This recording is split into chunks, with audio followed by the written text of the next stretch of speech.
بسم اللہ الرحمن الرحیم۔ صرف 5 منٹ کا مدرسہ قرآن و حدیث کی روشنی میں 172واں دن 22 جمادی الثانیہ۔ نمبر 1، اسلامی تاریخ۔ رسول اللہ صلی اللہ علیہ وسلم کی وفات۔ ماہ ربیع الاول پیر کے دن سن 11 ہجری میں حضرت ابوبکر رضی اللہ عنہ فجر کی نماز پڑھا رہے تھے۔ حضور صلی اللہ علیہ وسلم نے حجرہ مبارک کا پردہ اٹھایا اور صحابہ کو اپنے پروردگار کے سامنے صف میں کھڑا دیکھ کر مسکرائے اور اللہ تعالی کا شکر ادا کیا۔ اسی دن حضرت جبرائیل علیہ السلام نے آپ صلی اللہ علیہ وسلم کی خدمت میں آ کر عرض کیا، یا رسول اللہ، وحی لانے کے اعتبار سے آج میرا آخری دن ہے، اس کے بعد میں وحی لے کر زمین پر نہیں آؤں گا، اور آپ صلی اللہ علیہ وسلم کا بھی آخری دن ہے، میرا آخری سلام قبول فرمائیے۔ چنانچہ آپ صلی اللہ علیہ وسلم نے فرمایا، مجھ کو زندگی اور موت دونوں پیش کی گئی تو میں نے موت کو پسند کیا۔ پھر یہود و نصارہ پر لعنت فرمائی کہ انہوں نے اپنے انبیاء کی قبروں کو سجدہ گاہ بنا لیا تھا، تم میری قبر کو ہرگز سجدہ گاہ نہ بنانا۔ لوگوں کو نماز پڑھنے اور ماتحتوں کے ساتھ حسن سلوک کی تاکید کی۔ پھر جو وقت گزرتا گیا آپ صلی اللہ علیہ وسلم کا مرض بڑھتا گیا۔ آپ صلی اللہ علیہ وسلم بار بار آسمان کی طرف نظر اٹھا کر فرماتے، اللہم اغفر لی وارحمنی والحقنی بالرفیق الاعلی، اے اللہ میری مغفرت فرما، مجھ پر رحم فرما اور مجھے رفیق اعلی سے ملاقات کا شرف عطا فرما۔ اس طرح 12 ربیع الاول سن 11 ہجری پیر کے دن آپ صلی اللہ علیہ وسلم اللہم رفیق الاعلی کہتے ہوئے اپنے خالق حقیقی سے جا ملے۔ انا للہ و انا الیہ راجعون۔ نمبر 2، حضور صلی اللہ علیہ وسلم کا معجزہ، گھی میں برکت۔ حضرت حمزہ بن عمرو اسلمی رضی اللہ عنہ فرماتے ہیں، غزوہ تبوک کے سفر میں گھی کی مشق کی ذمہ داری میری تھی۔ دوران سفر میں نے اس میں سے تھوڑا سا گھی نکالا اور حضور صلی اللہ علیہ وسلم کے لیے کھانا تیار کیا، اور مشق میں دیکھا تو گھی بہت ہی کم بچا تھا۔ میں نے وہ مشق دھوپ میں رکھ دی اور میں سو گیا۔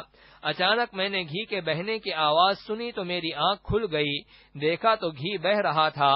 میں جلدی سے کھڑا ہوا اور مشق کا منہ پکڑ لیا۔ حضور صلی اللہ علیہ وسلم نے مجھے دیکھ کر فرمایا، اگر اس کو چھوڑ دیتے تو پوری وادی گھی سے بہنے لگتی۔ نمبر 3، ایک فرض کے بارے میں، تکبیر اولیٰ کے ساتھ نماز پڑھنا۔ رسول اللہ صلی اللہ علیہ وسلم نے فرمایا، جو شخص 40 دن اخلاص سے تکبیر اولیٰ کے ساتھ باجماعت نماز پڑھتا ہے تو اس کو 2 پروانے ملتے ہیں، ایک جہنم سے بری ہونے کا، دوسرا نفاق سے بری ہونے کا۔ نمبر 4، ایک سنت کے بارے میں، فرض نمازوں کے بعد کی دعا۔ رسول اللہ صلی اللہ علیہ وسلم ہر فرض نماز کے بعد یہ دعا پڑھا کرتے تھے، لا الہ الا اللہ وحدہ لا شریک لہ، لہ الملک و لہ الحمد وہو علی کل شیء قدیر، اللہم لا مانع لما اعطیت ولا معطی لما منعت ولا ينفع ذا الجد منک الجد۔ نمبر 5، ایک اہم عمل کی فضیلت، یتیم کی پرورش کرنا۔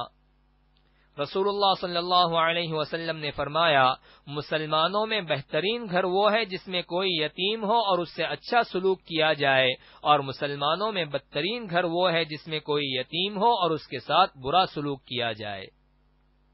نمبر 6، ایک گناہ کے بارے میں، سود خور سے جنگ کا اعلان۔ قرآن میں اللہ تعالی فرماتا ہے، اگر تم سود لینے سے باز نہیں آئے تو اللہ اور اس کے رسول کی طرف سے جنگ کا اعلان سن لو۔ نمبر 7، دنیا کے بارے میں، اللہ ہی روزی تقسیم کرتے ہیں۔ قرآن میں اللہ تعالی فرماتا ہے، دنیاوی زندگی میں ان کی روزی ہم نے ہی تقسیم کر رکھی ہے اور ایک کو دوسرے پر مرتبے کے اعتبار سے فضیلت دے رکھی ہے تاکہ ایک دوسرے سے کام لیتا رہے، اور آپ کے رب کی رحمت اس دنیاوی مال سے کہیں زیادہ بہتر ہے جس کو یہ لوگ جمع کرتے پھرتے ہیں۔ نمبر 8، آخرت کے بارے میں، زمین گواہی دے گی۔ آپ صلی اللہ علیہ وسلم نے یہ آیت تلاوت فرمائی، یومئذ تحدث اخبارہا، یعنی اس دن زمین اپنی سب باتیں بیان کر دے گی۔ پھر ارشاد فرمایا، تم جانتے ہو زمین کیا خبریں بیان کرے گی؟ صحابہ نے عرض کیا اللہ اور اس کے رسول خوب جانتے ہیں۔ آپ صلی اللہ علیہ وسلم نے فرمایا اس کی خبریں یہ ہیں کہ وہ ہر مرد اور عورت کے متعلق اس عمل کی گواہی دے گی جو اس کی پیٹھ پر کیا گیا تھا، وہ کہے گی اس نے ایسا اور ایسا عمل فلاں فلاں دن کیا تھا۔ نمبر 9، طب نبوی سے علاج۔ ختنہ کے فوائد۔ رسول اللہ صلی اللہ علیہ وسلم نے فرمایا 5 چیزیں فطرت میں سے ہیں، ان میں سے ایک ختنہ کرنا ہے۔ فائدہ، ختنہ کرنے سے شرمگاہ کے کینسر، ایگزیما جیسی بیماریوں سے حفاظت ہوتی ہے۔ نمبر 10، نبی صلی اللہ علیہ وسلم کی نصیحت۔ رسول اللہ صلی اللہ علیہ وسلم نے فرمایا تم جہاں کہیں بھی رہو اللہ سے ڈرتے رہو اور برائی کو مٹانے کے لیے نیکی کر لیا کرو اور لوگوں سے اچھے اخلاق کا برتاؤ کیا کرو۔